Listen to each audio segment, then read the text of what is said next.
शंकर भगवान की शिवरात्रि एक आराधना की रात्रि होती है। हमने पहले भी कथाओं में कहा, हर महीने शिवरात्रि आती है, प्रत्येक महीने शिवरात्रि पड़ती है, और प्रत्येक महीने की शिवरात्रि पर अगर आपसे बन सके, आप दुनिया में अगर आपके पास में लोग कहें कि ये बहुत गरीब व्यक्ति है, बहुत साधारण व्यक्ति है, इसके पास धन नहीं है, वैभव नहीं है, सत्ता नहीं है, इसके पास खुद का मकान नहीं है, इसके पास खुद की प्रॉपर्टी नहीं है, इसके पास खुद की दुकान नहीं है, दूसरे के यहाँ काम करता है, इसके पास कुछ भी नहीं है, हम उनसे कहेंगे 12 महीने शिवरात्रि आती है, 5 जगह पर चढ़ाई हुई बेलपत्र, आप एक वर्ष 12 शिवरात्रि का एक नियम ले लो, 5 जगह पर बेलपत्र समर्पित करना सीख जाओ। एक बेलपत्र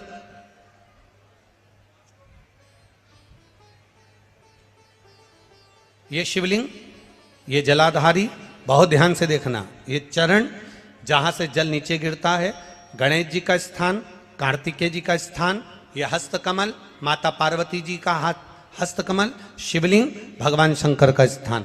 ऊपर से जो एक एक बूंद जल शिवलिंग के ऊपर गिर रहा है, शंकर भगवान की 5 बेटियां जया, विषहरा, शामरीबारी, दौतली, देव, बीच में जो एक मोटी सी लाइन है वो शंकर भगवान की छोटी लड़की, क्या नाम है, अशोक सुंदरी। ये पूरे शिवलिंग का वर्णन।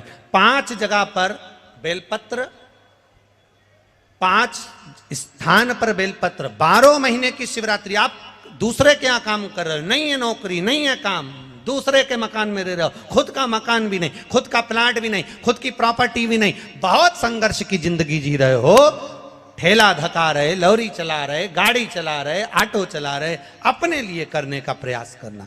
घर में जितने सदस्य हैं, 12 महीने शिवरात्रि आती है, एक बेलपत्र अशोक सुंदरी वाली जगह पर, डंडी का मुंह नीचे की ओर। दूसरी बेलपत्र माता पार्वती जी के हस्त कमल पर, ये 2 पत्ती जो होती है, इस पत्ती के 2 भाग शिवलिंग के बीच में हो। तीसरी बेलपत्र भगवान शंकर के शिवलिंग पर, डंडी का भाग आपके विपरीत दिशा में हो, विपरीत दिशा में।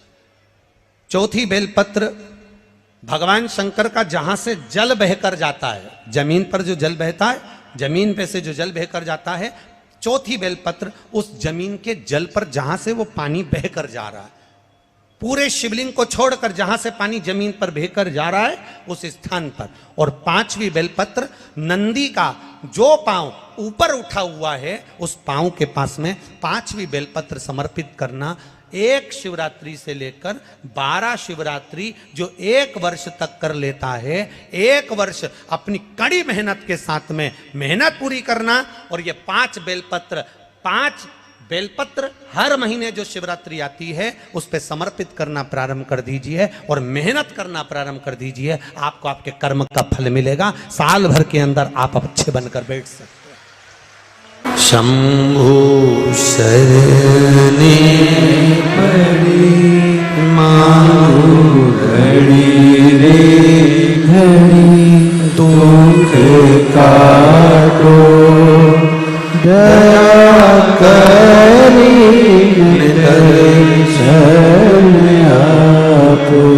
हे बाबा, हमारे जीवन में जितने दुख, जितनी तकलीफ, जितना कष्ट है,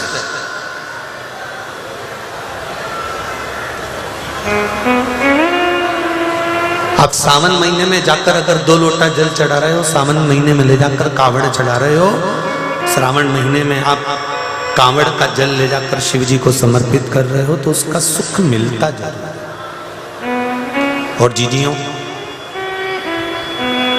सावन की शिवरात्रि शिव महापुराण की कथा इस पावन पंडाल में हो रही है। ध्यान लगाकर बैठना। जितने कदम चलकर आप इस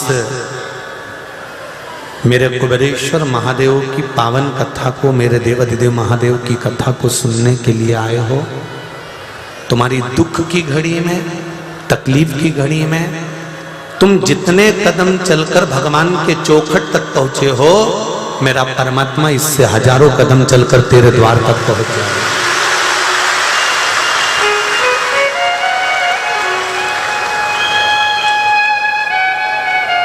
केवल एक उसका विश्वास केवल और केवल एक उसका भरोसा। दर्जी एक हाथ में बेलपत्र, दूसरे हाथ में जल शिव जी को चढ़ाता। कल कथा में कहा था, जब आप मंदिर जाने लगेंगे, जब आप भजन करने लगेंगे, जब आप कीर्तन करने लगेंगे, जब आप शंकर भगवान पे एक लोटा जल चढ़ाने लगेंगे, जब आप कथा सुनने के लिए जाने लगेंगे, जब आप भगवान की भक्ति की ओर आगे बढ़ने लगेंगे, तो कोई ना कोई अड़चन डालने वाला मिल ही जाएगा।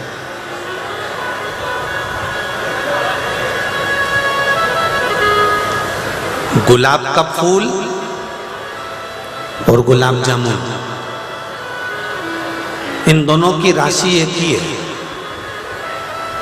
किसी से भी पूछ लेना, तुम घर जाके पंचांग में देख लेना, कैलेंडर में देख लेना, गुलाब के फूल की जो राशि है वही गुलाब जामुन की राशि है।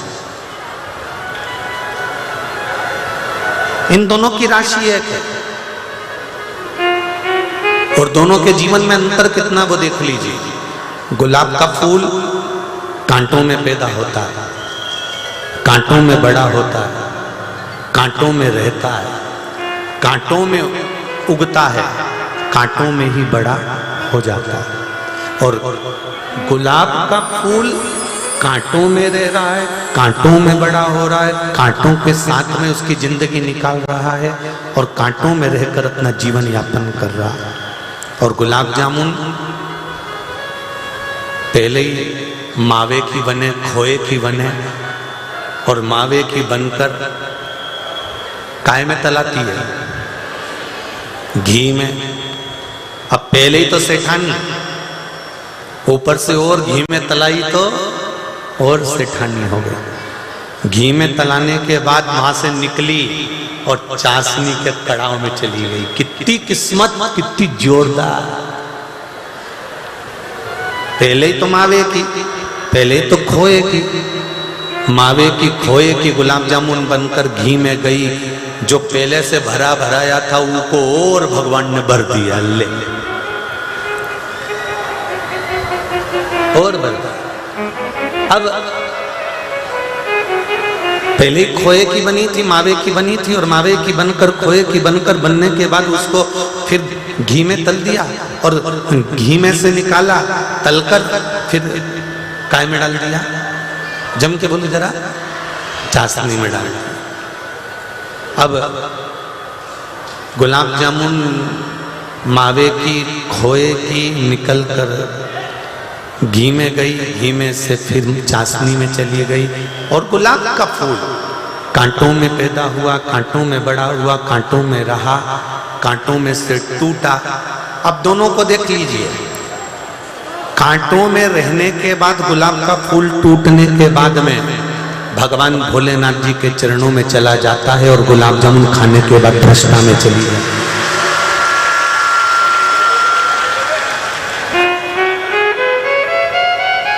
गुलाब जामुन को ज्यादा दुख मिला था कि गुलाब के फूल को दुख मिला था? दुख मिला था गुलाब के फूल को। तकलीफ मिली गुलाब के फूल, कष्ट मिला गुलाब के फूल को। कांटों में रहा, कांटों में पला, कांटों में बड़ा हो गया। उसको कितना कितना दुख मिला, पर दुख मिलने के बाद में जो सुख मिला है वो भोलेनाथ जी के चरण मिले। और गुलाब जामुन को सुख ही सुख मिला, सुख ही सुख मिला, सुख ही सुख मिला। अंत में फिर वो खाने के बाद में भ्रष्टा में चली गई। तो उस गुलाब जामुन का कोई सार्थक नहीं रहा। कई माताएं कहती हैं भगवान ने हमारी जिंदगी में दुख लिखा है गुरुजी, भगवान ने हमारी जिंदगी में दुख लिखा है। इतना दुख झेल रहे हैं गुरुजी, इतना दुख झेल रहे हैं। कहीं छोरा की शादी नहीं हो रही, कहीं छोरी को ब्याह नहीं हो रहा, कहीं नौकरी नहीं लग रही, कहीं सर्विस नहीं लग रही, कहीं ये काम नहीं हो रहा, कहीं वो काम नहीं हो रहा। भगवान ने सारा दुख हमको ही दे दिया।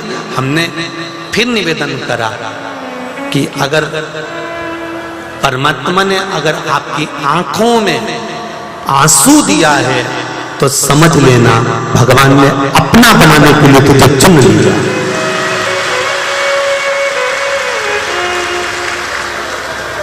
भगवान को अपना बनाना है तुझको। परमात्मा तुझे अपना बनाना चाहता है, इसलिए आंखों में आंसू दे।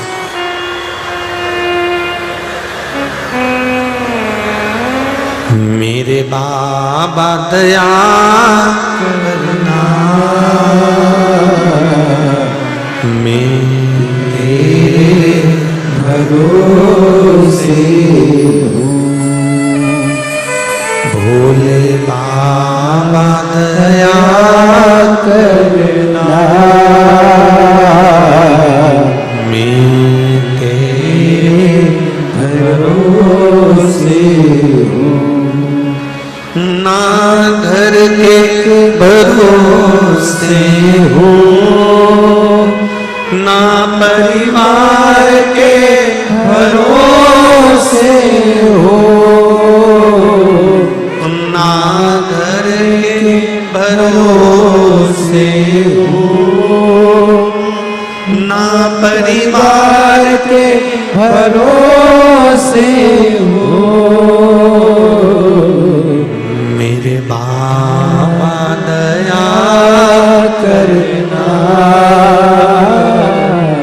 मैं तेरे भरोसे हूँ, मैं तेरे भरोसे हूँ। एक पत्र आया, देखिए, बड़ा सुंदर है।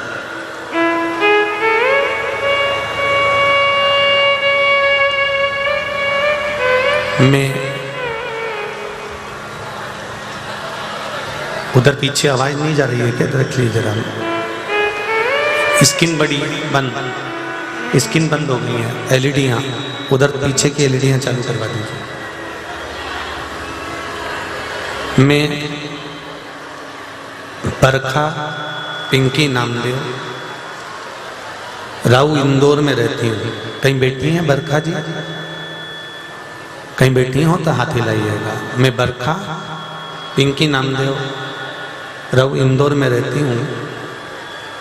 मैं तो सिर्फ इतना कहना चाहती हूँ कि भोला बाबा सच में बहुत ही भोला है। गुरुजी मेरी हर मनोकामना बाबा पूरी कर रहे हैं। मैंने एक बार कथा में सुना था कि भोले बाबा से जो दिल से कह दो टीवी के सामने कथा सुनते हुए, बाबा वो पूरा कर देता है।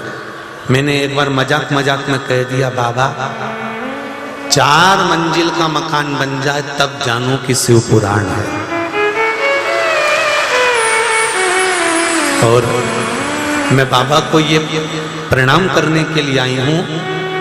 1 साल पहले निवेदन करा था और बाबा ने 1 साल में 4 मंजिल का मकान बनाकर दे दिया। ये शिव है। केवल टीवी के माध्यम से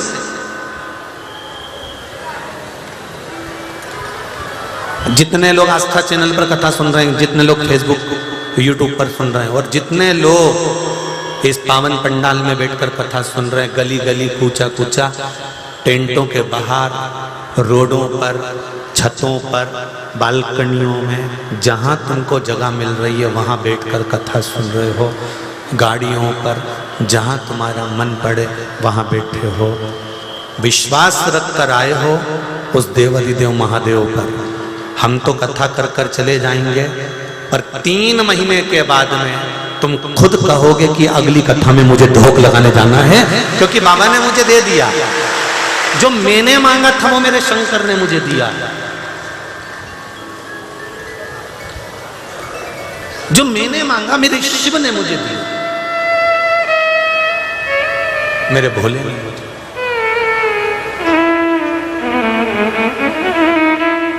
आप उसको जब कथा के बीच में मूल मंत्र बोला जाता है ना शिव महापुराण का, श्री शिवाय नमस्तुभ्यं, हम तो वो 5 बार बोलते हैं।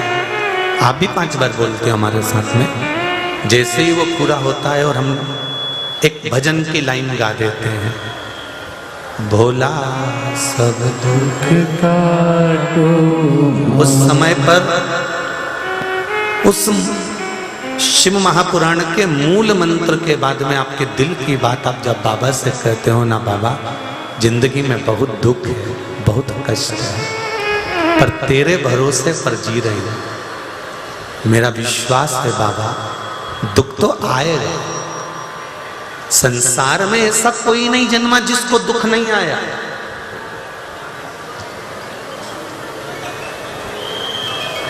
पर उस दुख को मिटाने के लिए शिवलिंग का निर्माण करना, पूजन करना, अर्चना करना।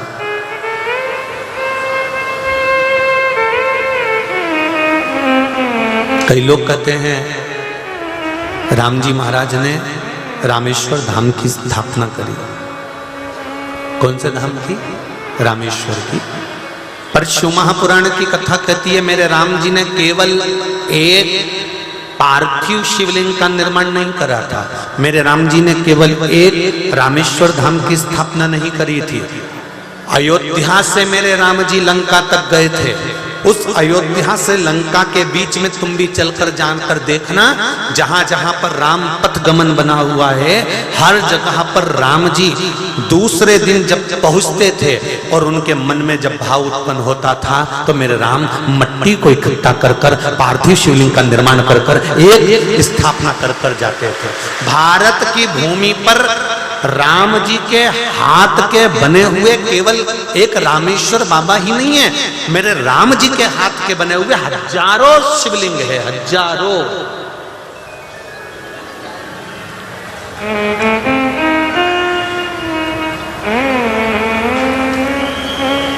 लोग कहते हैं कि भगवान कृष्ण ने नागेश्वर ज्योतिर्लिंग का स्मरण करा, उनके घर में संतान है।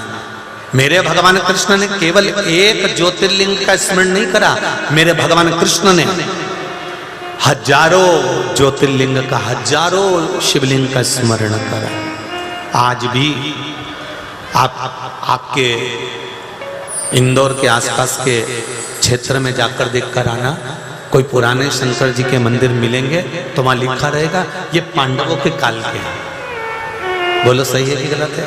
लोग कहते हैं पांडवों के समय का है, लोग कहते हैं ये भीम ने निर्माण करा, ये अर्जुन ने बनाया, ये पांडवों के समय का है, ये पांडवों ने बनवाया था। कहीं हम दर्शन करने जाते हैं, ये राम कुंड है, ये राम जी ने बनवाया था, ये राम शिवालय है, राम जी ने निर्माण करा था। हम उठाकर तो देखें हमारे शास्त्रों को, हम उठाकर तो देखें हमारे वेदों को, हम उठाकर तो देखें हमारी पुराणों को कि जब जब मेरे राम जी महाराज के जीवन में दुख सामने आकर खड़ा हुआ, उन्होंने मिट्टी उठाई, शिवलिंग बनाया, पूजन करी, विसर्जन करा, मन से जो मांगा शंकर जी ने दूसरे दिन लाकर छोड़ दिया, सम्मुख में लेकर दिया। मेरे भगवान कृष्ण को दुख आया, मेरे भगवान कृष्ण के जीवन में जब सम्मुख में दुख खड़ा हुआ तब भगवान कृष्ण ने मिट्टी उठाई और मृदा उठाकर, मिट्टी उठाकर शिवलिंग का निर्माण करा और उसका पूजन कर कर विसर्जन कर दिया। मार्ग खुल गए, मार्ग प्रशस्त हो गए, मार्ग खोले गए।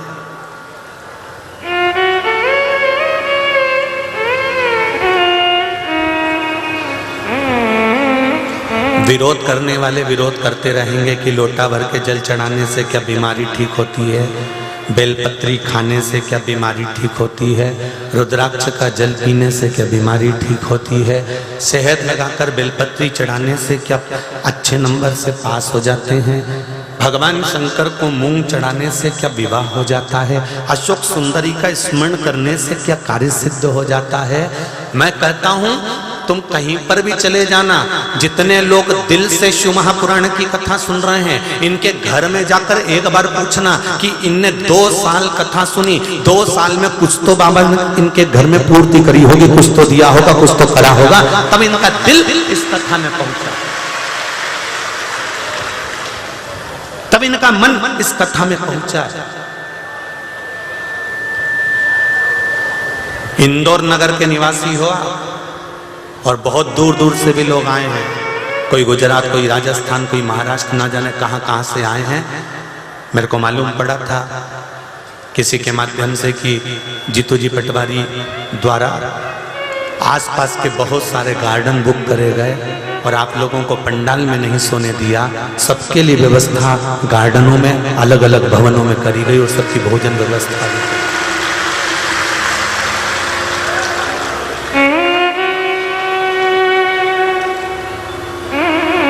कितनी व्यवस्था शिव शिव कर रहा है। कोई आपसे पूछे तो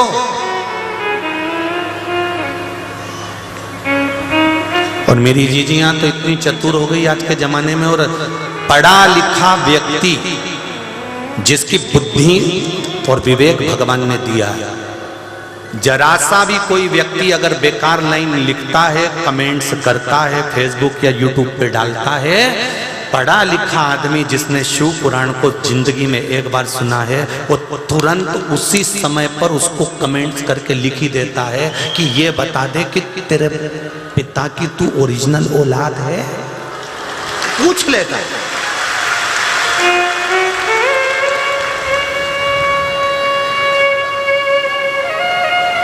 और मेरा निवेदन, करवत निवेदन है, जो लोग शिव महापुराण को ठिठोली करते हैं या शिव महापुराण के लिए अपशब्द कहते हैं या शंकर भगवान की कथा को अपशब्द कहते हैं, उनसे हाथ जोड़कर निवेदन है कि एक बार शिव महापुराण की कथा को पूरी पढ़ना। शिव महापुराण गीता प्रेस गोरखपुर की लेकर आओ, उसका एक एक संवाद पढ़ो, शिवरात्रि पूजन का पढ़ो, विशुभ योग का पढ़ो, मूंग का पढ़ो, अरहर के दाल क्यों चढ़ाई जाती है, अरहर की दाल की पत्ती क्यों चढ़ाई जाती है, काली तिल क्यों चढ़ाई जाती है, उसका एक एक वृत्तांत अपने जीवन में उतारो, एक एक चीज।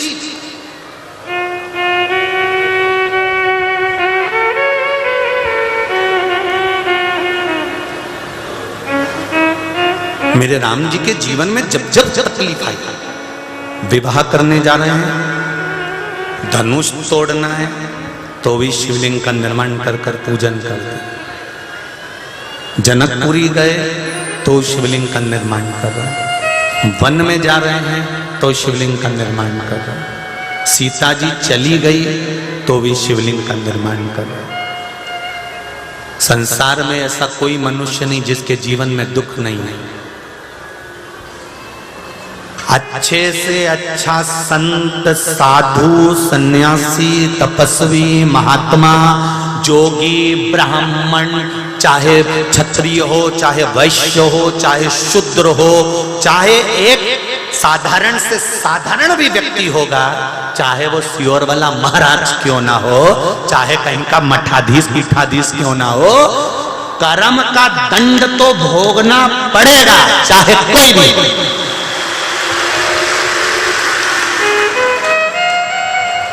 सियोर वाला महाराज कोई अलग से टपका थोड़ी ना है कि भोगेगा नहीं। या तुम और हम या कोई संत महात्मा, साधु, सन्यासी, तपस्वी, साधक, उपासक जैसा कर्म करोगे वैसा भोगना तो पड़ेगा। मत बुरे कर्म कर बंदे वरना पछताएगा, भगवान की आंखों से तू बच नहीं पाएगा, तू बच नहीं पाएगा। ये चित्त, अभी आपके सामने जब कथा चालू हो रही थी तो बंजारा समाज के लोग आए थे। कौन से समाज? बंजारा समाज। और ये बंजारा समाज पहले के समय में अपनी टोली को लेकर चलती थी, थोड़ा भजन कर लिया, कीर्तन कर लिया, थोड़ा अपना कुछ कर्तव्य दिखाया और चल दिया। आज बंजारा समाज के लोगों ने अगर व्यासपीठ का सम्मान करा है तो ये निश्चित है, भैया कह रहे थे बंजारा समाज के कि हमारी बंजारा समाज के लोग कभी कथा स्मरण करने नहीं जाते थे, पर अब शंकर जी का गुणगान इतना करते हैं, इतनी कथा सुनते हैं। हमारी पूरी बंजारा समाज आज आनंदित है। और ये बंजारा समाज साधारण नहीं है जो सम्मान करने आई है। मैं पूरे विश्व की बंजारा समाज को कहता हूं, तुम्हारा नाम है बंजारा, मतलब भगवान के चरणों में बन जा, और ज्यादा नहीं तो थोड़ा जरा, थोड़ा सही, जरा सही भगवान के चरणों में जाकर बैठ जा। भाऊ, भगवान की अविरल भक्ति की ओर बढ़ा है हमारा रास्ता, अविरल, और वो भक्ति कोई साधारण नहीं हो सकती। रघु दर्जी एक हाथ में बेलपत्र, एक हाथ में जल ले जाकर शंकर भगवान को चढ़ा रहा है।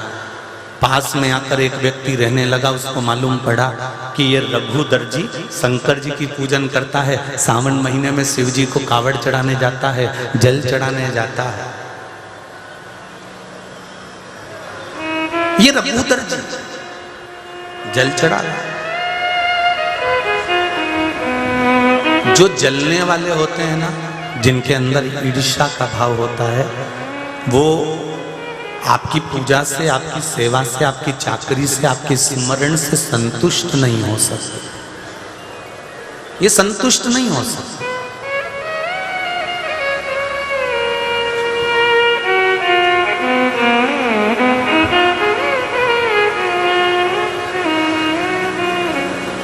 एक पत्र में एक बेटी ने लिखा है कि एक बार हम कुबेरेश्वर धाम आए थे और कुबेरेश्वर धाम आए और हमने शंकर जी से कहा, भोलेनाथ जी से कहा कि बाबा मेरी बेटी की शादी कर देना। शंकर जी ने शादी नहीं की। पत्र देखिए, और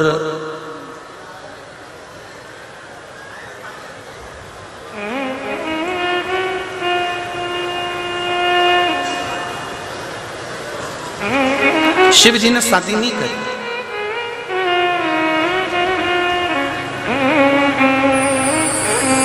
बड़े दुखी हुए।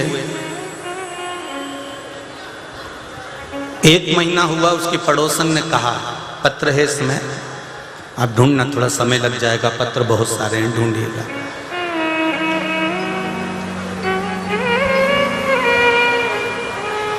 पड़ोसन ने कहा तुम सीहोर गई थी, एक महीना हो गया कुबेरेश्वर धाम गए हुए, तुम्हारी लड़की की शादी तो हुई नहीं। उसने कहा, इसका मन उतर गया, मुंह उतर गया। शंकर जी के मंदिर में रोज जल चढ़ाने जाती थी। स्कीम नंबर 71 की ये कोई पत्र है।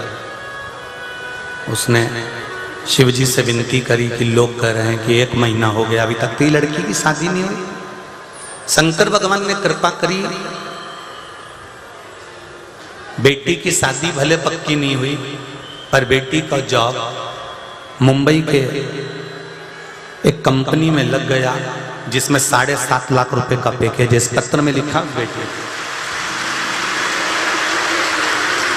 जिसने लिखा है वो अगर बैठी हो तो खड़ी हो जाना और हाथी लगाना। 7.5 लाख रुपए का पैकेज का उसको नौकरी मिल गई। नौकरी मिलने के बाद बेटी ने अपनी माँ से कहा चलो कुबेरेश्वर बाबा को अपन धोख लगाया है, प्रणाम किया है।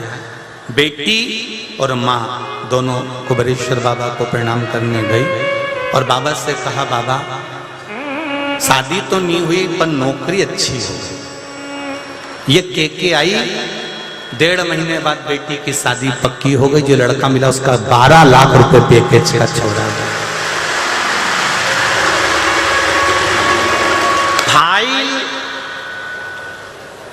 फाइल अगर मोटी है तो इसको छुपाने में थोड़ा समय लगता है। भगवान के भरोसे पर रहोगे ना तो भगवान ने चाहते तो विवाह पहले हो जाता, पर 12 लाख रुपए पैकेज का छोरा नहीं मिलता। जब इसकी कीमत बढ़ी तो लड़का भी कीमत वाला मिला। जब इसकी कीमत देवाधिदेव महादेव ने बढ़ा दी तो स्वयं कीमत उसकी बढ़ी। आपका अगर कोई काम नहीं होता, आपने जो मांगा 3 महीने में नहीं हुआ, 4 महीने में नहीं हुआ, 5 महीने में नहीं हुआ, 6 महीने में नहीं हुआ, तो पीछा क्यों छोड़े? तेरे मंदिर में आना मेरा काम है और मेरी बिगड़ी बनाना तेरा काम। पीछा मत छोड़ना, पीछा नहीं छोड़ना।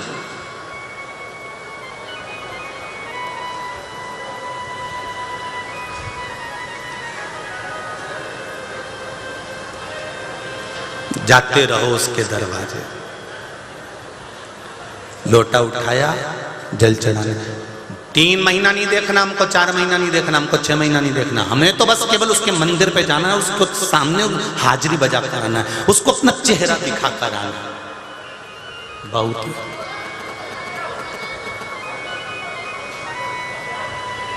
रोज जाओ उसकी गली में,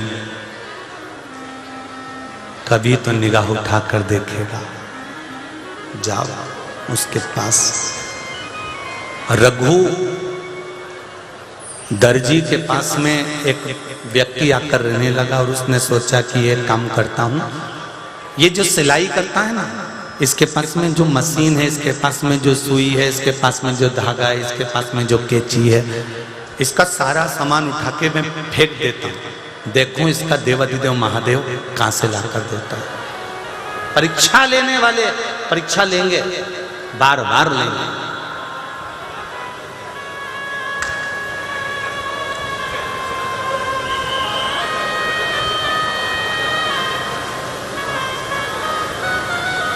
हम तो सोचते हैं कि भगवान देवाधिदेव महादेव परीक्षा ले रहा है तो कुछ अच्छा करने के लिए ले रहा है, चिंता नहीं करना अपने। परीक्षा ली, दर्जी गया था मंदिर शंकर भगवान की आराधना करने, ये प्रवेश कर गया इसके घर में। घर में से इसका जो थोड़ा बोरा सामान था सब ले जाके इसने कहीं पटक दिया। रघु वापिस आया मंदिर से, और रघु जब मंदिर से आया उसने सामान देखा तो सामान नहीं था। ढूंढ रहा, सामग्री को ढूंढ रहा, मेरी कैंची कहाँ चली गई, सुई कहाँ चली गई, मैं लोगों के कपड़े सिलता था, थोड़ा सामान सिलाई मशीन आदि जो भी सामान होगा वो गया। ढूंढ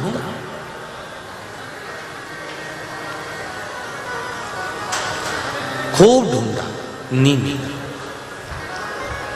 दूसरा दिन हो गया, एक बेलपत्र एक हाथ में जल लेकर शंकर जी के पास चला गया। आज थोड़ा सा चेहरा उतरा हुआ था। मेरी माताओं,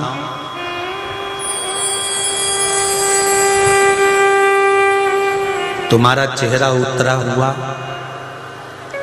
तुम्हारे घर के लोगों को दिखे कि नहीं दिखे वो पता नहीं, पर शंकर जी को जल चढ़ाते समय जो रोज शिव को जल चढ़ाता है, जो रोज शंकर भगवान का गुणगान करता है, जो रोज शिव महापुराण की कथा को सुनता है, उसका चेहरा जब उतरता है ना, दुनिया को दिखे कि नहीं दिखे पर उसको दिख जाता है।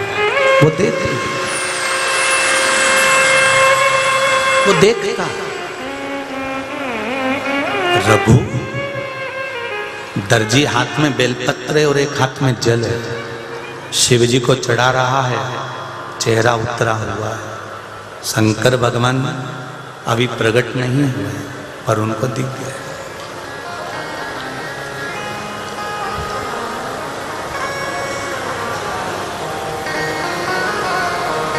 वो दिख रहा है। कई लोग कहते हैं, गुरु जी कहते हैं कि शंकर भगवान का शिवलिंग में शंकर भगवान है, भगवान विराजमान है। अगर शिवलिंग में भगवान विराजमान है तो इनके हाथ कहाँ है, इनके पांव कहाँ है, इनका मुंह कहाँ है, इनका चेहरा कहाँ है। अगर शिवलिंग में भगवान है तो इनका चेहरा कहाँ है, इनका मुख कहाँ है, इनके चरण कहाँ है। मेरी जीजियों और मेरे भाई, जितने लोग कथा में बैठे हुए और जितने लोग आस्था चैनल पर कथा सुन रहे हैं, जितने फेसबुक यूट्यूब पर कथा सुन रहे हो, तुम रोज प्रतिदिन शंकर जी के मंदिर में जल चढ़ाने जाते हो, रोज शिव जी के मंदिर में तुम बेलपत्र चढ़ाने जाते हो। ये मेरा विश्वास कहता है 2-3 महीने जब तुम दिल से शंकर की आराधना करते हो तो एक दिन जब तुम जल चढ़ा रहे होगे तो भगवान उसी शिवलिंग में अपने चेहरे का पूरा दर्शन करा के मानेगा, दिखा देगा कि मैं हूं इसी जिसमें तू जल चढ़ा रहा। और ऐसा केवल एक हम अकेले नहीं मिलेंगे, प्रदीप मिश्रा अकेला नहीं मिलेगा या संत महात्मा अकेला नहीं मिलेगा। इसमें के आप भी ऐसे होंगे और आपको भी अभिषेक करते हुए, पार्थिव बनाते हुए, पूजन करते हुए या मंदिर में जल चढ़ाते समय कभी आपने दिल से अगर शंकर भगवान को देखा होगा, तुम्हारे दिल में जो स्वरूप होगा शिवलिंग में, वो स्वरूप तुमको एक न एक दिन जरूर दिखेगा, सामने जरूर दिखेगा, नजर आए। और आप में से कई माताएं ऐसी बैठी होंगी जिनने कई बार भगवान का ऐसा दर्शन करा होगा, ऐसे स्वरूप का दर्शन करा होगा कि मुझे ऐसा लग रहा है कि शिव जी की आंखें दिख रही, मुझे ऐसा लग रहा है शंकर जी के अधर दिख रहे हैं, मुझे ऐसा लग रहा है शंकर जी की जटा दिख रही, मुझे ऐसा लग रहा है शंकर जी के पास में पार्वती जी दिख। वो तुम्हारे दिल में शिव भर गया, तुम्हारे चित्त में शंकर आ गया, तुम्हारी वृत्ति में शिव समा गया, तुझ में रब दिखता है। यारा मैं क्या करूं, हर एक में शिव दिखता है, तुम्हें क्या कर सकता, हर एक कंकर में शंकर समाया हुआ है। इसलिए हम कहते हैं कुबेरेश्वर बाबा की धरा पर ना तो अभी प्राण प्रतिष्ठा हुई, ना वहां पर मूर्ति है, पर वहां का कंकर शंकर है। तुमने जो जल चढ़, और अभी कल 31 तारीख को जितने लोग वहां पहुंच रहे हैं, सीवन नदी के सीहोर से 11 किलोमीटर पर जब जल चढ़ाने के लिए जाएंगे, ये मेरा विश्वास कहता है, मेरी बहनें, मेरी माताएं सब तैयारी कर रही हैं कावड़ में वहां पहुंचने की। मेरा विश्वास कहता है तुम 2 हाथ से तो जल चढ़ाओगे कुबेर भंडारी को, वो 1000 हाथ से भरकर भेज देगा कुबेर भंडारी। तुम तो केवल 4 घंटा दोगे, सुबह 10 बजे आओगे ना, 2-3 बजे घर चले जाओगे वापस, पर वो 4 घंटे में तुम्हें कितना दे देगा वो जान सकता। तुम 1 लोटा पानी मंदिर में जाकर चढ़ाती हो, वो कितना दे रहा है। कोरोना महामारी के समय पर कितने महीने दुकान बंद रही, कितने महीने व्यापार बंद रहा, कितने महीने काम धंधा बंद रहा, पर तुम उस समय पर शिव महापुराण की कथा में इतनी रम गई थी कि तुम्हारे घर का गुजारा बिना कमाए वो करते जा रहा था और तुम्हें मालूम ही नहीं पड़ पा रहा।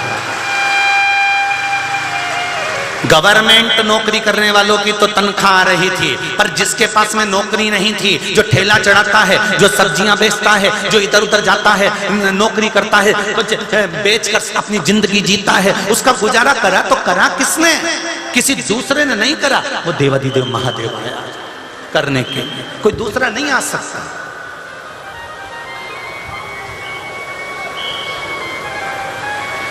और मेरे देवाधिदेव महादेव ने तुमको सिखाया कि रोटी कमाते कैसे हैं, जीवन जीते कैसे हैं और जीवन में आगे बढ़ते कैसे।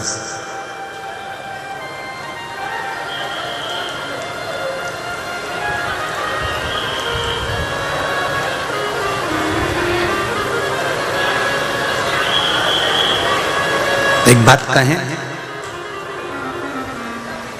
कोई भूखा व्यक्ति तुम्हारे यहां पर आता है, तुम उसको रोटी खिला देते हो, खिलाते हो? अरे बोलो तो जम के खिला देते। किसी ने कहा ये बहुत धर्मात्मा है, इसके यहां जब भी कोई भूखा व्यक्ति आता है ना तो ये रोटी खिला देता है। किसी भूखे को रोटी देने से ज्यादा धर्म लगता है उसको रोटी कमाने का तरीका सिखाने में। रोटी तुम कितने दिन दोगे? 15 दिन, 20 दिन, उसको जिंदगी निकालना है। तो भूखे व्यक्ति को रोटी दो मना नहीं है, परंतु उसको रोटी कमाने का तरीका भी सिखा। शिव महापुराण ने, शंकर भगवान की कथा ने एक बात हमेशा कही है और आज फिर कहते हैं, छोटे से छोटा काम करना, भले झाड़ू लगा लेना, पोछा लगा, इसलिए तुमसे कहते हैं कि शंकर के मंदिर में जाओ झाड़ू लगा, शंकर के मंदिर में जाओ पोछा लगा, शंकर के मंदिर में जाओ निर्माल्य उठा। क्यों? जब हम भगवान के मंदिर में अपना अहंकार छोड़कर भगवान के मंदिर में चाकरी करना प्रारंभ कर देते हैं, तो छोटे से छोटा काम भी अगर हमने करना चालू कर दिया तो एक दिन महादेव हाथ पकड़कर बड़ा काम तक पहुंचा देगा। करो तो, कर्म प्रधान है वो तुम्हें करना पड़ेगा। अच्छा कर्म करो पर बेकार नहीं। वो दर्जी रघु शिव जी के मंदिर में जाकर पूजन अर्चना करता है, चेहरा उतरा हुआ था, जो पास में आकर रह रहा था, जिसने इसका सामान चुराया था, ले जाकर छुपा दिया था, वो खुश हो रहा था। ये चेहरा उतरा हुआ शिव जी के मंदिर में बेलपत्र और जल चढ़ा रहा।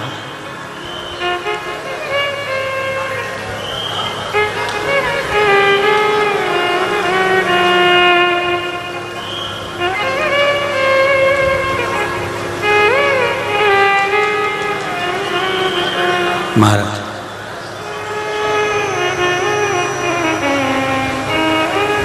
फिर गया घर। दूसरा दिन फिर सामान ढूंढा, नहीं मिला। आज पत्नी ने कहा रघु से, सुनो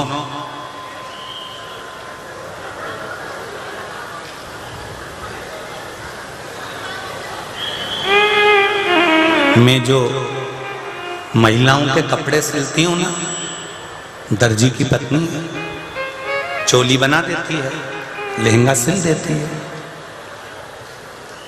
कुछ साड़ी होंगी उसमें कुछ तुरपाई कर देती थी।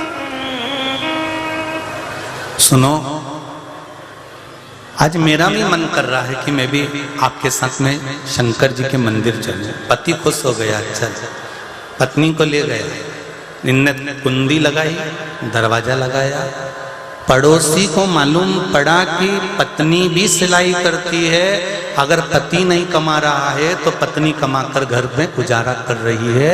जैसे ही पत्नी भी गई शिव मंदिर, इतनी देर में तो पड़ोसी अंदर प्रवेश कर गया और अंदर जाकर उसने पत्नी का जो डब्बा था छोटा सा, जिसमें सुई रखती थी, सामान रखती थी, गिट्टी रखती थी, धागा रखती थी, वो थोड़ा सा सामान वो भी ले जाकर छुपा दिया। बहुत अब पत्नी वापिस आई, सामान देखा नहीं था। पति से कहा मैं सामान रख कर गई थी। पति बोला मेरा भी सामान रखा था, वो भी ना जाने कहाँ चले गया। पत्नी कहती है बताओ, एक तो देवाधिदेव महादेव के दर्शन करने गए, शंकर जी के मंदिर गए, शंकर जी का दर्शन करने गए, ऊपर से हमारा ये सामान अलग चले गया। ये केवल दर्जी की पत्नी नहीं कह रही है, ये केवल रघु की पत्नी नहीं कह रही है। कई बार हमारे साथ भी ये शब्द आ जाता है। हम तो अच्छा काम करने गए थे, भगवान हमारे को उल्टा काम हो गया। बताओ, मैं तो कथा सुनने गई थी, हमारी चैन चली गई। भगवान, मैं तो कथा में गई थी, मैं तो मेरी चप्पल चली गई। बताओ, हम तो अच्छे काम के लिए आए थे, हमारे साथ ऐसा हो गया। हम ये करने आए थे और हमारे साथ में ये हो गया। हम तो अच्छे काम के लिए आए थे और हमको ठोकर लगकर गिर गए। हम तो ऐसा काम हो गया। ये केवल रघु दर्जी की धर्म पत्नी नहीं कर रही है, ये हमारी भी सोच है कि जब हम मंदिर जाते हैं, जब हम भगवान के भरोसे पर जाते हैं, जब भगवान के सहारे पर जाते हैं, तो फिर आखिर ये हुआ तो हुआ क्यों, ऐसा क्यों हुआ? पत्नी आंखों में आंसू भरकर रो रही है, पत्नी की आंख में जल भरा, पत्नी की आंख में जल भराए और रो रही है, विलाप कर रही है। पति ने समझाया जाने दे, अगर कोई वस्तु चली गई है दूसरी आएगी, क्यों चिंता करते हो। फिर निवेदन करूंगा, चोरी करने वाला व्यक्ति कितनी भी चेन चुरा लिया, कितने मंगलसूत्र चुरा लिए, 50-50, 80-80 हजार की चेन चुरा चुरा के उसने ढेर लगा लिया। फिर भी आज तक भी वो सेठ नहीं बन पाया, चोटा की चोटा ही है। और जिनकी चली गई वो 2-4 महीना रोई कोसा, रोई कोसा, पर बाद में 6 महीना, 8 महीना, 9 महीना, 10 महीने बाद तो उसने मेहनत करी और मेहनत कर कर बूंद बूंद बूंद बूंद बचा के फिर लिया, फिर पहने, फिर सेठानी बन गई। चोटा चोटा की चोटा ही रिया। इसलिए सुन लो री चोटी हो चोटो।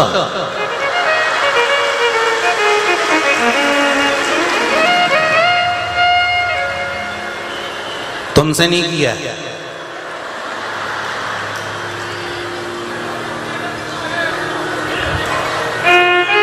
यशोदा मैया पूतना को नहीं पहचान पाई थी कि ये भगवान कृष्ण को मार देगी।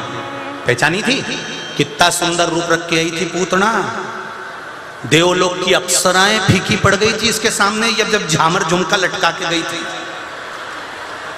यशोदा जी देखते सी बोली कितनी सुंदर है, और उसने कहा लाला को दे दो। यशोदा जी बोली ले बेन।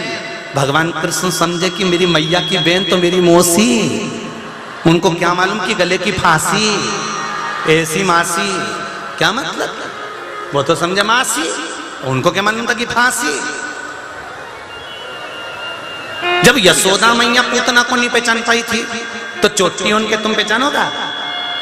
अरे बोलो तो जम क्या, कहां, कैसे, कब? तुम तो बेटी कथा सुने इतनी देर में।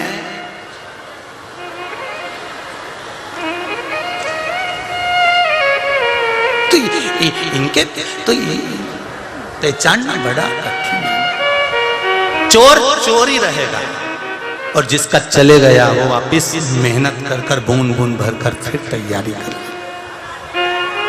पति ने कहा, रघु ने कहा, तुम दुखी क्यों होती हो? ले गया ना ले जाना, कहीं खो गया ना खो जाना। वो है एक है ना वो।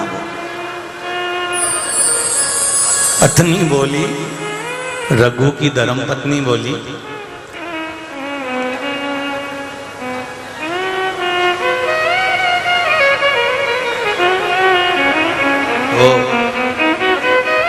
वो है हम मानते हैं, पर अगर था तो फिर गया कहां?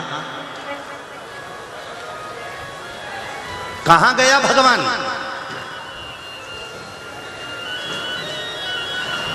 फिर उसने बचाया क्यों नहीं? रघु ने कहा तुम क्यों चिंता करती हो, शिव मंदिर चलो। अब पत्नी के पास में भी सामान नहीं था, पति के पास भी सामान नहीं था।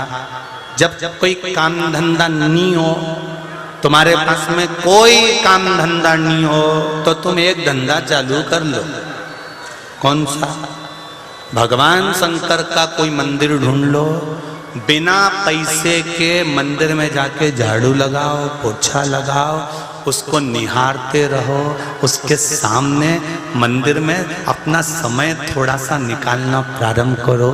धीरे धीरे देवाधिदेव महादेव ध्यान लगा लेगा, ये निश्चित है। मेरे भोले तेरी नौकरी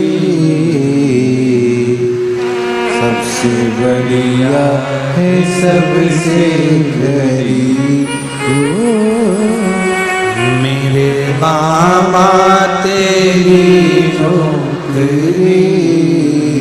जब तक कोई धंधा नहीं, जब तक कोई नौकरी नहीं, जब तक कोई सर्विस नहीं, तब तक एक नौकरी, एक लोटा जल, सारी समस्या का हल। जब तक नौकरी नहीं, जब तक सर्विस नहीं, जब तक धंधा नहीं, तब एक काम है हमारे पास में। कोई तुमसे कि तुम्हारी नौकरी है, तनख्वाह मिल रही है, मिलेगी।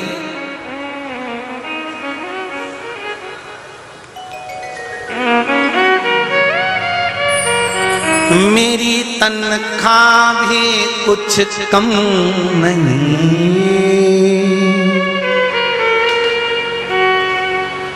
कोई कमी है?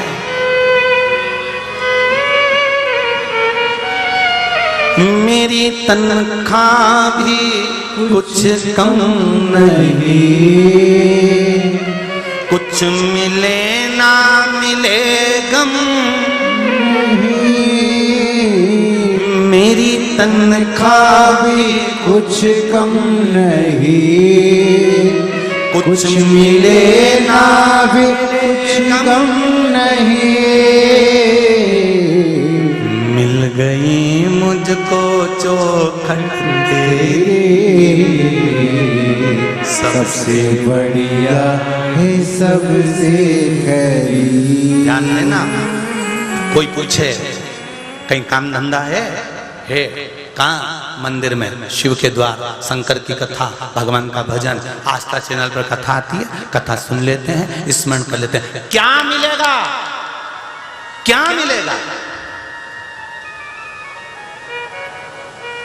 हाथ पैर नहीं हिलाओगे तो क्या भगवान खाने को देगा कि सियोर वाला महाराज आएगा? वो तो के चले जाए व्यासपीठ पे कि तुम तो मंदिर जाओ, मंदिर जाओ, मंदिर जाओ, मंदिर जाओ।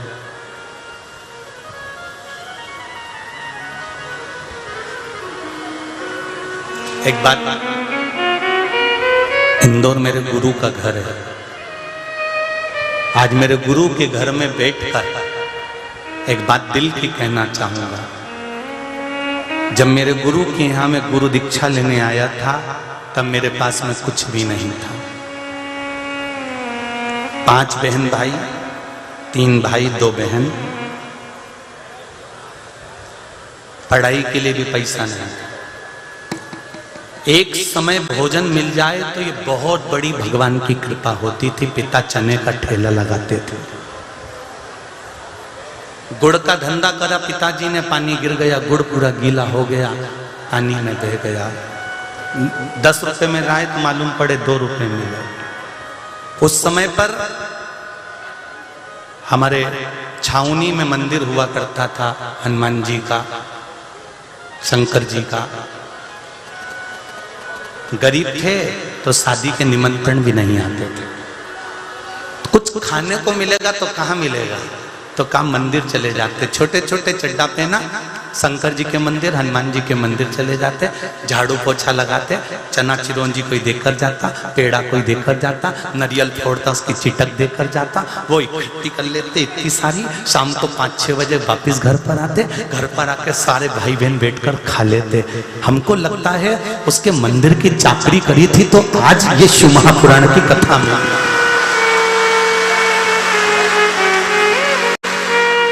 और पूछ लेना सीहोर में आकर, छावनी में हनुमान जी के मंदिर पर जब पंडित प्रदीप मिश्रा छोटे छोटे थे, चड्डा पहनकर नीले कलर का मंदिर में झाड़ू और पोछा लगाते थे।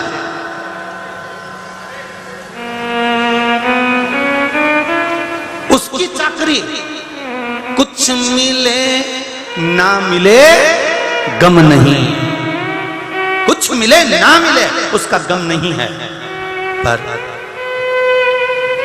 एक ना एक दिन तो वो हाथ पकड़ता जरूर है। थोड़ा जीजी आपसे भी कहूंगा, आपके बच्चों से भी कहूंगा, नवयुवक बेटे बेटियों से कहूंगा, दिल से पढ़ाई करना, रोना मत,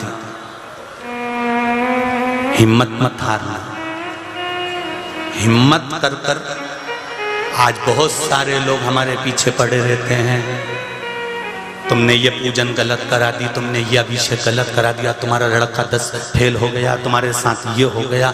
वो कहते रहे, एक हिम्मत है कि मेरा महादेव मेरे साथ बैठा हुआ है। वो संग है ना तो दुनिया का कोई गम नहीं मुझे। आग लगे बस्ती में और महाराज आराम से लगे, बस्ती में आग लगे, अपन को मस्ती में रहो, उसका आनंद है, कहा करना उससे जिंदगी। जब दुख की घड़ी थी किसी ने साथ नहीं दिया, सुख की घड़ी आई तो सब कहते हमारा मासी का छोरा है, पंडित प्रदीप मिश्रा हमारा छोरा है, हमारा भाई है, हमारा रिश्तेदार है, हमारा काका जी का छोरा है। तो जब पढ़ने का समय था, विद्या के लिए पैसा नहीं था, ट्यूशन पढ़ने के लिए पैसा नहीं था, तब दोस्तों की किताब लेकर पढ़ता था, तब काका ने, काकी ने, दादा ने, दादी ने, रिश्ते ने, कुटुंब ने, कबीले कहाँ चले गया था। उस समय पर भी शंकर था और इस समय पर भी शंकर है। कंकर को शंकर मानकर पूजन करते रहना देगा। मेरी तनख्वाह भी कुछ कम नहीं, कुछ मिले ना मिले नहीं। ये लाइन तुम्हें बोलना है। हम शंकर के मंदिर जाते रहेंगे, जिंदगी भर जाएंगे। मेरी तनख्वाह भी कुछ कम नहीं, कुछ मिले ना मिले नहीं, मिले ना मिले, पर एक खुशी तुम्हारे भीतर होना चाहिए, मिल गई मुझको चौखट तेरी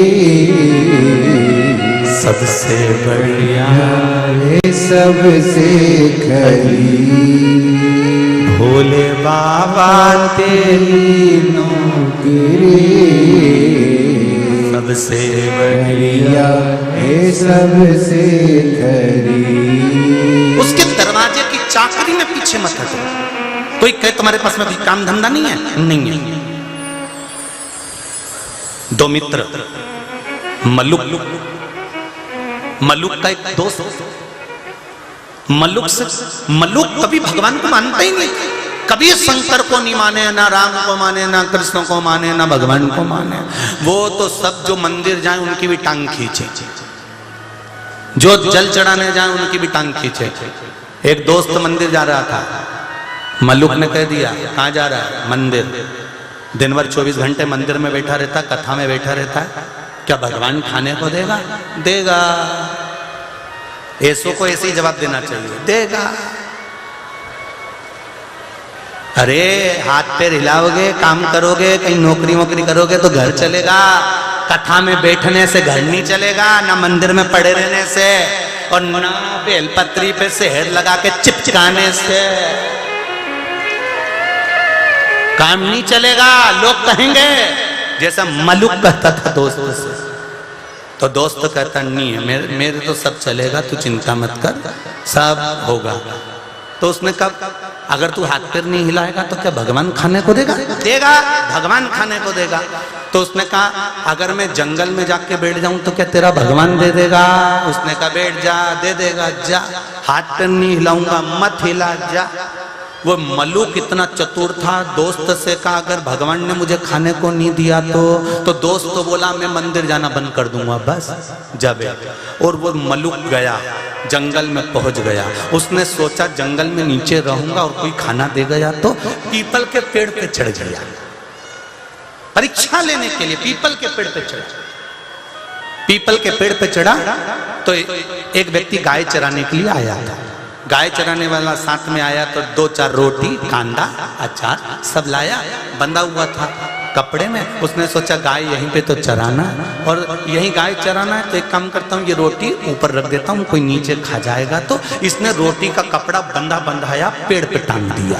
मल्लुक ने सोचा वाह रे गजब कर दिया, भोलेनाथ ने ऊपर ही रोटी दे दी, गजब, ऊपर रोटी। इसने कहा कि वो कह रहा था कि हाथ पैर भी मत हिलाओ, भगवान खिला कर जाए। इन्हें ना हाथ हिलाया ना पांव हिलाया। इसने सोचा मन तो बैठे ही तो मत खा, देखें इसका भगवान कैसे खिला। इतनी देर में 4-6 डाकू आ गए। डाकू आए, पेड़ के नीचे रुके, आराम करा, सोए।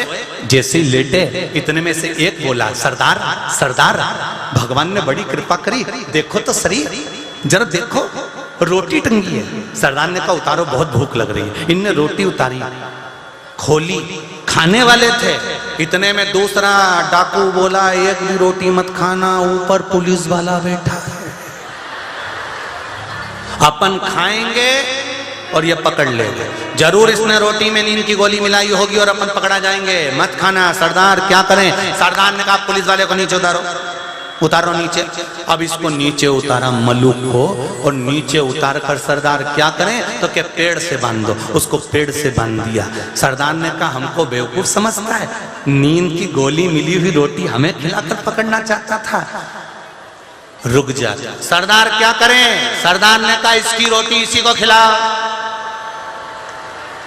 मल्लुक के मैं नहीं खाऊंगा, सरदार ये रोटी नहीं खाया। सरदार ने कहा मार मार के खिलाओ। तो इधर से दिया ने मुंडा में रोटी ठूसी, फिर इधर से दिया ने मुंडा में रोटी ठूसी, फिर दिया ने मुंडा में रोटी ठूसी, मार मार के खिलाया। आखिरी में रस्सी खोल दी, ये घर गया। जाते समय बीच रास्ते में मित्र मिला। मित्र ने पूछा क्यों रे? मेरा भोलेनाथ मिला था। मल्लुक बोले तेरा भोलेनाथ नहीं खाओ तो मारता था,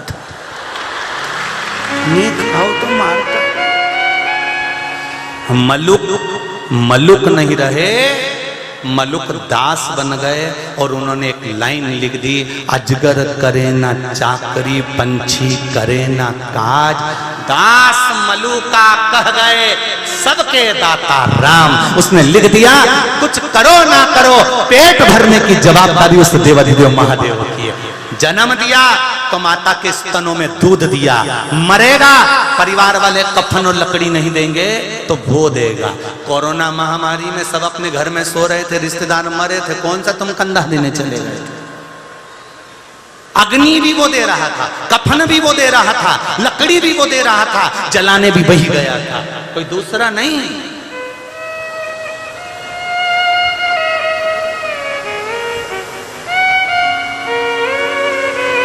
जो हॉस्पिटलों में सर्विस कर रहे थे, जो थाने में खड़े होकर नौकरी कर रहे थे, जो पोछा झाड़ू लगा रहे थे, सारी दुनिया को कोरोना सता रहा था। पुलिसकर्मी हो चाहे स्वीपर हो, लगे अपने काम में। क्या इनके पास कोरोना नहीं आ रहा था? पर हॉस्पिटल में पोछा लगा रहे, झाड़ू लगा रहे। लोग कहते हैं ये हरिजन थे, हम कहते हरिजन नहीं, हरि ही जनकर सामने प्रकट हो गया था काम करने का।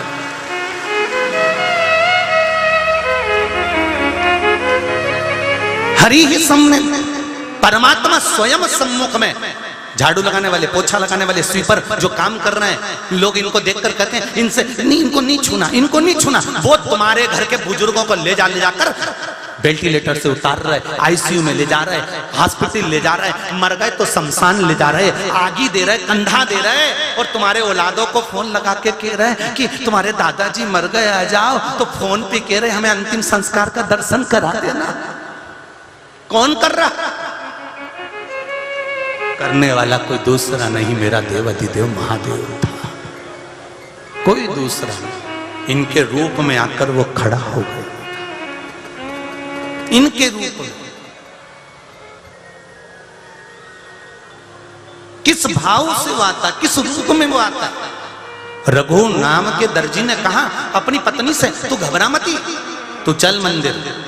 तो क्या काम धंधा तो कुछ बचा ही नहीं है। तो पत्नी बोलती काम धंधा नहीं बचा, पति कहता है एक धंधा नया चालू कर देते हैं। कौन सा? बस शंकर मंदिर में जाएंगे, बेलपत्ती चढ़ाएंगे, झाड़ू लगाएंगे, पोछा लगाएंगे, शिव जी का गुणगान करेंगे, कभी तो कृपा करेगा। और पूरा 1 महीना बीत गया मंदिर जाते जाते जाते जाते। जिसने इसका डब्बा जिस हाथ से चुराया था, उसके हाथ में धीरे धीरे एक रोग होने लगा।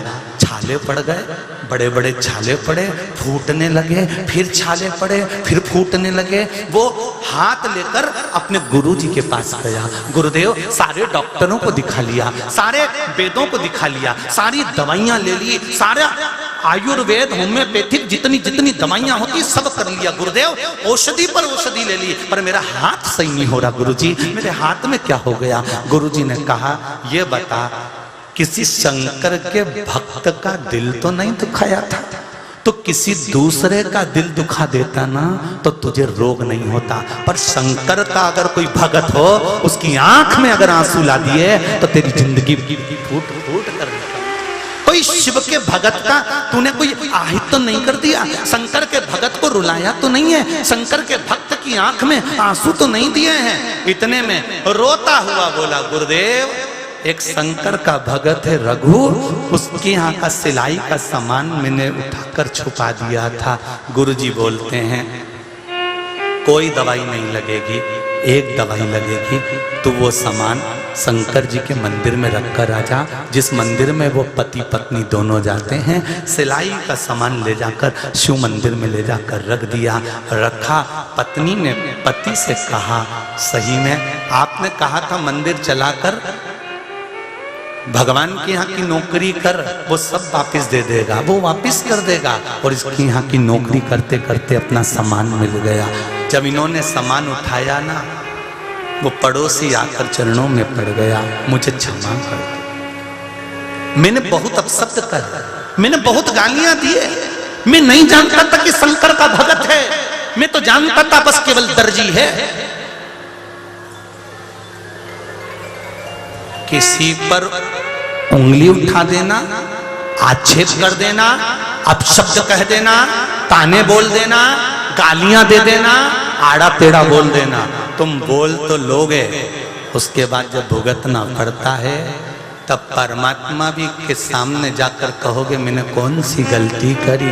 भगवान के गलती कौन सी करी थी वो तो समय बता। क्या मत बुरे कर्म कर वरना पछताएगा, भगवान की आंखों से तू बच नहीं पाएगा, तू बच नहीं पाएगा। अरे ओ अज्ञानी मत कर नादानी, तेरे कर्म का फल तू ही पाएगा, जैसा किया तूने तेरे आगे आएगा। मत बुरे कर्म कर बंदे, मत बुरे कर्म कर बंदे, वरना पछताएगा, भगवान की आंखों से तू बच नहीं पाएगा, तू बच नहीं पाएगा। कर्म अच्छा करते चलो, जितना बन सके खूब अच्छा करो, जितना बन सके अपने हाथों से अच्छा करो, बाद में देखा जाए,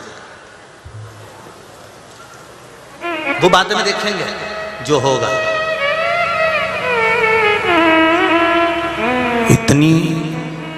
इतनी संख्या में आप लोग आए हो कि इंदौर के इतिहास की पहली कथा होगी। इतनी संख्या में आप लोग आए,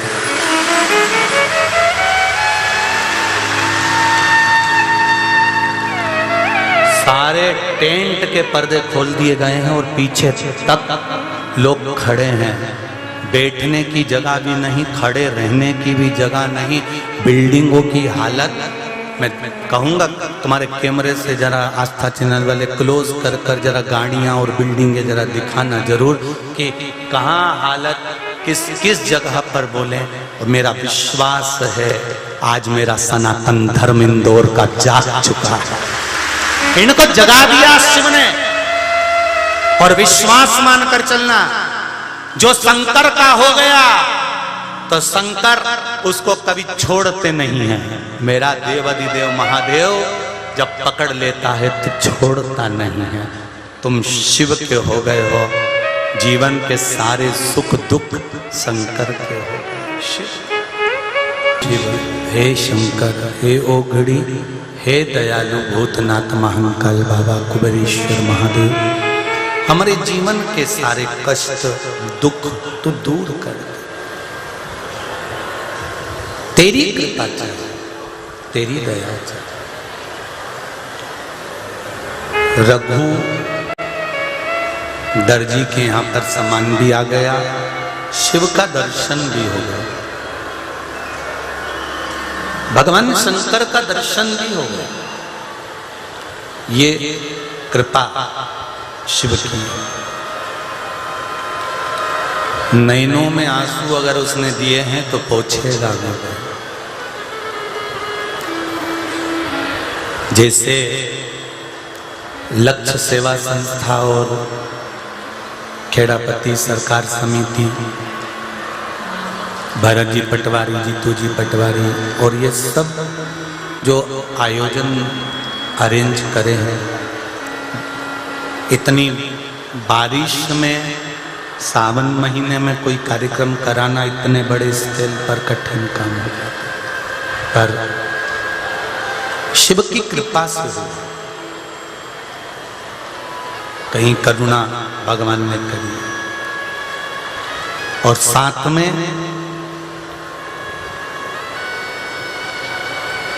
यहाँ का जो प्रशासन है इंदौर का,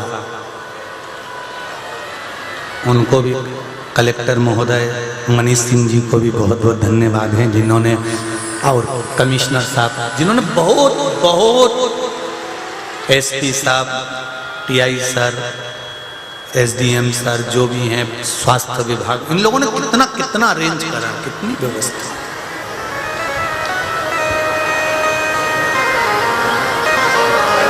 कल मैं आशीष को कह रहा था कि भरत भैया पटवारी को धन्यवाद देना कि उन्होंने, उनकी टीम ने जो ये वर्क करा, कितने दिन पहले से सारी तैयारियां करते करते करते करते 7 दिन कहाँ निकल गए, आज 7वां दिन हो जाएगा, कहाँ मालूम पड़ता है।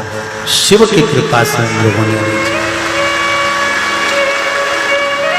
ये शिव कृपा, यही शंकर की कथा कर रही है। भगवान शिव महापुराण की कथा का वर्णन करते हुए थोड़ा समय जरूर लग सकता है, पर शिव की प्राप्ति जरूर होती है। अगर दुख नहीं कट रहा है, मंदिर भी जा रहे हो, जल भी चढ़ा रहे हो, तो घबराना मती, जाते रहना।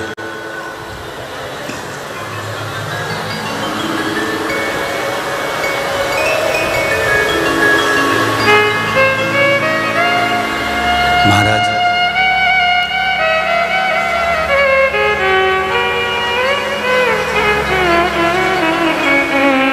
वो कहते हैं ना, कब से खड़ा हूं नन्ही बाहें पसार, अपने लगा लो गिरा जा रहा हूँ, उठा लो। उसके दरवाजे पर जाकर विनती करते रहना। खाली न जाता कोई। शिव महापुराण का नियम है, जैसे कुबेरेश्वर धाम का नियम है, जो आया है वो 3 महीने में कुबेरेश्वर धाम वापिस आता है। उसी तरह शिव महापुराण की कथा जो सुनता है, श्रवण करता है, भले आस्था चैनल पर सुने, चाहे फेसबुक यूट्यूब पर सुने, चाहे पंडाल में बैठकर सुने, 3 महीने में बाबा कृपा करता जरूर है। ये निश्चित है, निश्चित। खाली न जाता कोई दर से तुम्हारे,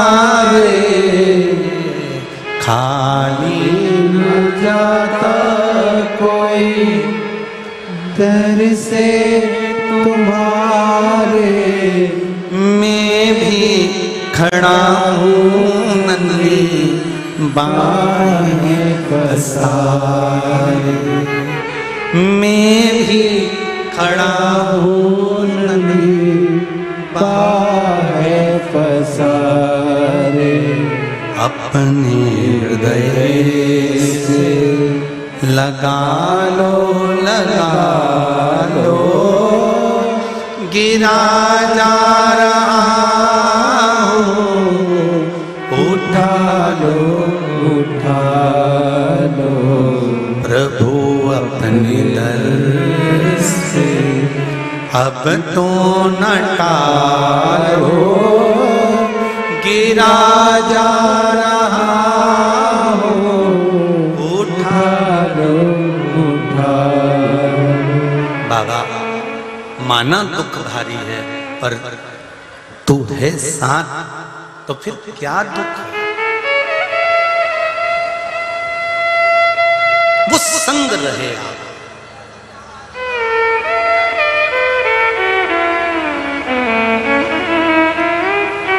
तारकासुर जब मरा, तारकासुर के जब प्राण छूटे, तो तारकासुर के 3 पुत्र तारकाक्ष, विदुम्माली और कमलाक्ष की, ये तीनों ने तप करा, ब्रह्मा जी से वर मांगा। वर मांग कर कहा कि वर हमको देना तो ऐसा देना कि हम तीनों मरे तो एक साथ मरे, हमारी मृत्यु एक साथ। ब्रह्मा जी ने तथास्तु कर दिया। इनका संहार करने के लिए भगवान को पशुपति नाथ बनना। अब कोई कहते हैं कि भगवान शंकर पशुपति नाथ बने मतलब पशुओं के देवता बने।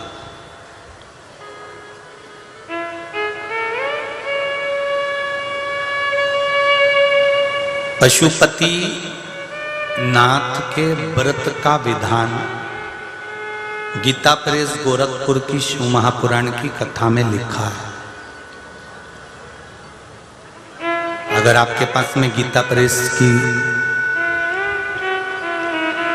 प्रेस गोरखपुर की कथा हो, शिव पुराण हो, तो उसको पढ़ना।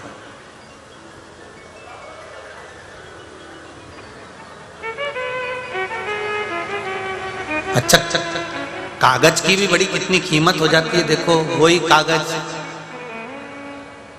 अखबार में छपता है, उस पे खबर छपती है, लोग रात को पढ़ते हैं, सुबह पढ़ते हैं, 1-2 दिन पढ़ते हैं, पटक देते हैं, फिर वही अखबार कट के पोया जलेबी के काम आ जाता है, आलू बड़े के काम आ जाता है।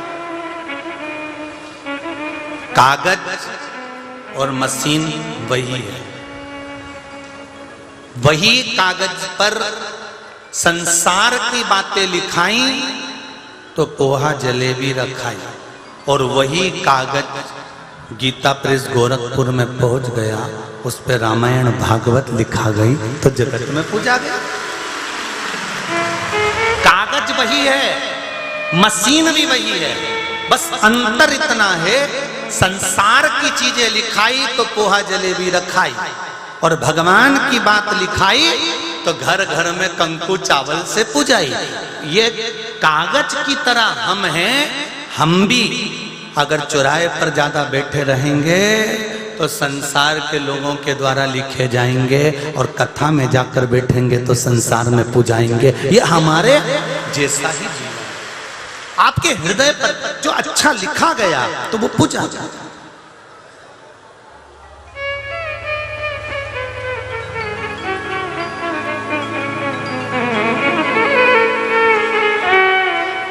जो अच्छा लिखाया है वो दिखता है, श्रेष्ठता में आता है।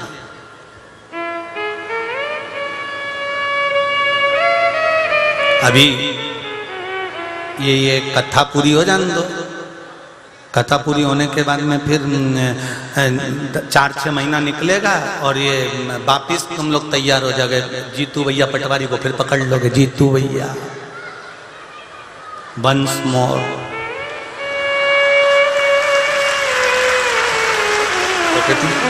छोड़ो तो कहने सो, तो कथा तो कथा है, उसका आनंद तत्व जो ले लेता है बस वही आनंद में है। बाकी का जो सोचे कि बस फालतू है तो वो तो फिर वो फालतू ही समझे तो फालतू।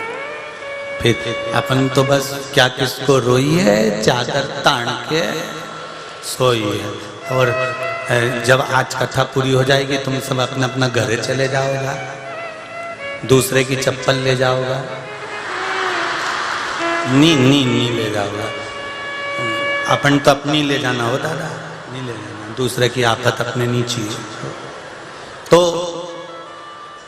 अब कल से क्या करोगे तुम लोग? है तो अब कथा तो 2 तारीख से आएगी टीवी पर, आस्था चैनल पर, भाटापारा छत्तीसगढ़ से दोपहर में 1 बजे से 4 बजे तक।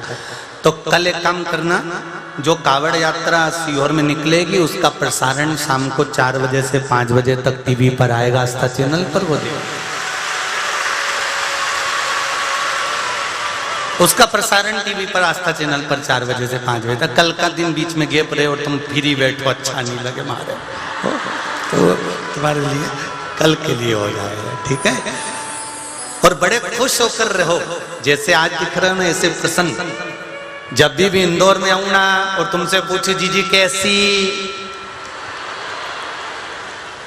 तो कह देना मैं तो वैसी जैसी पहले थी। तुम्हारे वजन में कोई कमी नहीं आया दादा। तुम तो कोई कितना ही आड़ा टेढ़ा बोले तो भी तुम रूठ के रोटी मत छोड़ना, तुम तो खाते। और जो जितना ज्यादा झगड़ा करे नहीं तुम उतनी गुलाब जामुन ज्यादा नीचे। तो तुम तो बढ़िया चकाचक अपनी मस्ती में जिंदगी को आनंद लो। जीवन का कोई भरोसा नहीं, कब प्राण छूटी जाए दादा। जीवन का क्या भरोसा, लोग बाथरूम नहाने जाए, पाँव फिसली जाए, निपट जाए, इनका कहीं। तो अपन तो जीवन का कोई भरोसा नहीं है। खूब जोरदार जोरदार जितनी घर में साड़ी रखी सब जोरदार निकाल के पटली डाल डाल के अपन तो पहन लो, खोज खोज के अपने कहीं नहीं। और दूसरे के कहने पे चलेंगे कि वो तो ऐसा बोलेगा, वो वैसी बोलेगी। अपने नहीं, अपने बोले तो बोले, जान दो। अभी त्योहार ऑन चालू हो गए सावन के, रक्षाबंधन आ रही है। भाई बहन कहीं का झगड़ा करा हो और कितनी भी लड़ाई हो गई हो, कितना ही झगड़ा हो जाए प्रॉपर्टी के चक्कर में, चाहे जमीन के चक्कर में, चाहे जायदाद के चक्कर में, क्योंकि जमीन जायदाद तो यहीं रह जाएगी। जीजी जब ऊपर मिलेगी और मुंडा खुला के बैठी रहेगी तो यमराज भी कह देगा पहले इससे मिलो, इसके बाद अंदर आओ, चलो। इसलिए कितना ही झगड़ा हो बहन भाई में, कितनी लड़ाई हो जाए, तो भी रक्षाबंधन पर अपनी बहन को और बहन से निवेदन है अपने भाई को जरूर पूछो, चाहे कितना ही झगड़ा हो।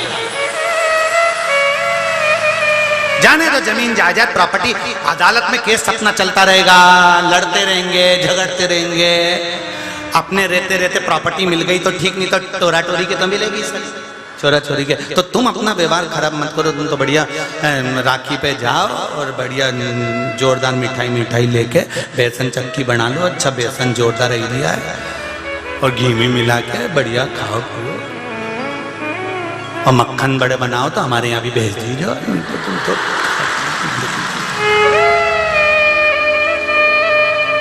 पर अलमस्त होकर जियो जीवन, शिव जैसी मस्ती रखो, शंकर जैसी मस्ती। कंठ में विष भरा है, सिर पे गंगा, मुख पे मुस्कान, ऐसी जिंदगी होना चाहिए। कितना ही विष जीवन में भरा हो, चेहरे पर स्माइल रखिएगा, आनंद रखिएगा, वो जीवन का सुख है। आगे वर्णन आता है, भगवान तीनों को मारने के लिए स्वरूप धारण कर कर भगवान पशुपति नाथ बनते हैं महाराज। पशुपति व्रत का वर्णन शिव महापुराण के अंतर्गत बड़े भाव से वर्णित किया गया है महाराज। अगला वर्णन आया, भगवान देवाधिदेव महादेव का सुंदर स्वरूप वर्णन करते हुए तुमरुका जी चंचुला देवी को 12 ज्योतिर्लिंग का स्मरण कराते हैं। पहला सोमनाथ जी का वर्णन कराया। चंद्रदेव को काया का रोग हो गया, काया टपकने लगी, गिरने लगी, चंद्रदेव की आंख में आंसू भर गया। देव ऋषि नारद के पास जाकर विनय करी, निवेदन करा। देखिए 7 दिन की शिव महापुराण की कथा सुनी है, विराम तक की कथा का पूरा लाभ लेना, क्योंकि हो सकता है भोलेनाथ कौन सी कृपा कर आपको आनंद दे दे। 12 ज्योतिर्लिंग कथा का बड़ा महत्व शिव महापुराण में वर्णित किया गया है, उसका स्मरण करें। चंद्रदेव को काया का रोग हुआ, देव ऋषि नारद ने कहा कि पार्थिव शिवलिंग का निर्माण करो। बालू रेत का शिवलिंग बनाया, उसकी पूजन करी। पूजन करते करते जब चंद्रदेव का शरीर और दुर्बल हो गया, और दुर्बल हो गया, आपको कहा था शुक्ल पक्ष द्वितीया का चंद्रमा भगवान शंकर ने अपने मस्तक पर धारण करा। प्रयास करा करो, जिसको भारी रोग हो गया हो, बीमारी ज्यादा बढ़ रही हो, दवाइयां नहीं लग रही हो, तो शुक्ल पक्ष के द्वितीया चंद्रमा का दर्शन अवश्य किया करो। ज्यादा रोग हो जाए, कच्चे दूध का छींटा दे दिया, सफेद फूल चढ़ा दिया, क्योंकि शुक्ल पक्ष के द्वितीया के चंद्रमा में चंद्रमा नहीं रहता। शुक्ल पक्ष के द्वितीया के चंद्रमा में स्वयं देव अधिदेव महादेव जाकर विराजमान हो जाते हैं, स्वयं शिव उसके अंतर्गत विराजमान। इसलिए शंकर भगवान के मस्तक पर जो चंद्रमा है वो एकम, चतुर्थी, पंचमी, छठ, सप्तमी इसका नहीं है, वो द्वितीया का है। शुक्ल पक्ष की द्वितीया का चंद्रमा शिव जी के मस्तक पर चढ़ा।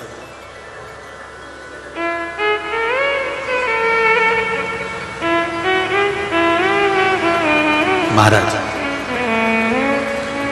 बाबा की कृपा, शंकर भगवान ने चंद्रदेव की काया के रोग को समाप्त करा, चंद्र को विराजमान करा, सोमेश्वर महादेव के रूप में विराजित हुए।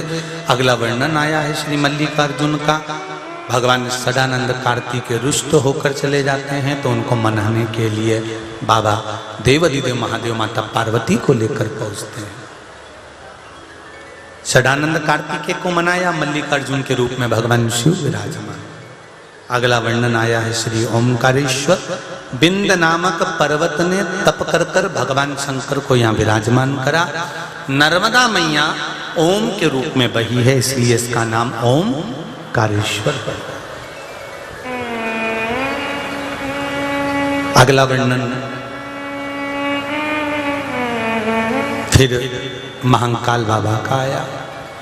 दूषण नामक का राक्षस जो ब्राह्मण के बच्चों को निचोड़कर उसका रक्त पीता था, सभी ब्राह्मणों ने जाकर भगवान शिव से निवेदन करा। बाबा देवाधिदेव महादेव ने कहा मैं इसको मार तो सकता हूं, मना नहीं है, पर ये रूप रख लेगा फिर अवतरित हो जाएगा। अगर आप मेरी बहन छिप्रिया से कहें कि वो जल का रूप रख कर आए और जल के वेग में आकर दूषण नाम का राक्षस का जब रक्त नीचे गिरे तो उसको धो दे, तो इसका रूप नहीं रखाएगा। छिप्रिया से जाकर कहा, शंकर भगवान की बहन छिप्रिया, जिसको लोगों ने आजकल छिपरा कहना प्रारंभ कर दिया, छिप्रिया से कहा। छिप्रिया ने कहा चिंता मत करो देवताओं, जाओ शंकर भगवान से कहो कि तुम दूषण नाम के राक्षस का संहार करो, मैं आकर जल का वेग बनाकर धो दूंगी। और छिप्रिया आई, पर आने में देरी हो गई जब तक दूषण नाम के राक्षस ने 84 रूप रख लिए। शंकर भगवान ने देखा इसने तो रूप रख लिए, कैसे मरेगा ये, प्राण कैसे छूटेंगे। छिप्रिया ने अपने भाई भोलेनाथ के 84 टुकड़े कर दिए। 84 टुकड़े कर 84 रूप में शंकर भगवान को बांट दिया। शंकर भगवान 84 रूप रखकर दूषण नाम के राक्षस का संहार करे तो भगवान कालों के काल महाकाल बनकर विराजमान हो गए। शिव जी का नाम महाकालेश्वर हो गया। 84 रूप में भगवान शंकर विराजे थे, इसलिए उज्जैनी नगरी में 84 महादेव विराजमान हो गए। अगला वर्णन आया है केदारनाथ। नर नारायण ने तप कर कर भगवान को प्राप्त किया। फिर अगला वर्णन आया है सुंदर भीमा शंकर। कुंभकर्ण की धर्मपत्नी करकटी, करकटी का पुत्र है भीम। जिस भीम ने अपनी माता से पूछा, मां मेरे ताऊ को, मेरे पिता को किसने मारा? कहा भगवान ने मारा। देवताओं से देश रखकर सारे यज्ञ अनुष्ठान दान पुण्य भजन सब बंद करवा दिए, जितने मंदिर थे सब तोड़वा दिए। देवताओं ने शिव जी को पुकारा, तब शंकर भगवान ने आकर भीम का संहार करा। शिव जी का नाम भीमा शंकर पड़ गया। अगला वर्णन आता है काशी विश्वनाथ। मनु और शत्रुपा ने तप कर कर भगवान शंकर को यहाँ विराजमान करा था। अनसुईया मैया के तप बल से काशी में गंगा विराजमान हुई थी। मनु और शत्रुपा का तप बल इतना प्रबल था कि शिव काशी में आकर विराजमान हुआ। अभी मुक्त नगरी है काशी, मोक्ष नगरी है काशी।